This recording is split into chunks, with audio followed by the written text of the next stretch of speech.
James chapter 1.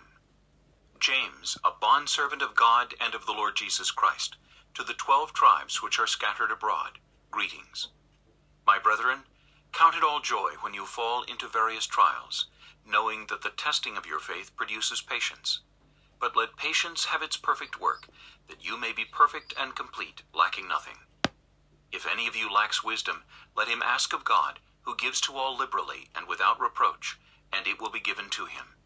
But let him ask in faith, with no doubting, for he who doubts is like a wave of the sea, driven and tossed by the wind. For let not that man suppose that he will receive anything from the Lord. He is a double-minded man, unstable in all his ways. Let the lowly brother glory in his exaltation, but the rich in his humiliation, because, as a flower of the field, he will pass away. For no sooner has the sun risen with a burning heat than it withers the grass, its flower falls, and its beautiful appearance perishes. So the rich man also will fade away in his pursuits. Blessed is the man who endures temptation, for when he has been approved, he will receive the crown of life which the Lord has promised to those who love him. Let no one say when he is tempted, I am tempted by God.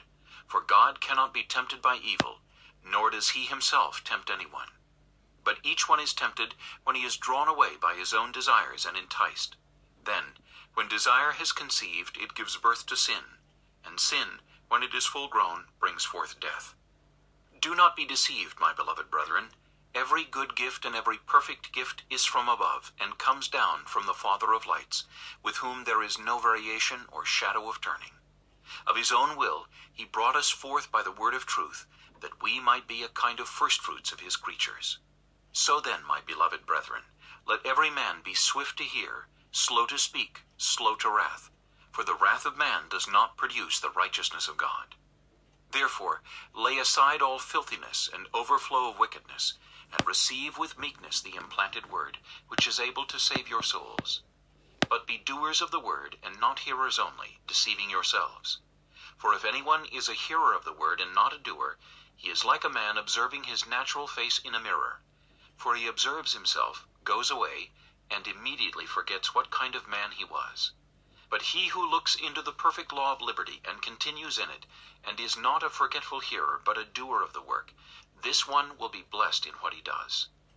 If anyone among you thinks he is religious, and does not bridle his tongue, but deceives his own heart, this one's religion is useless.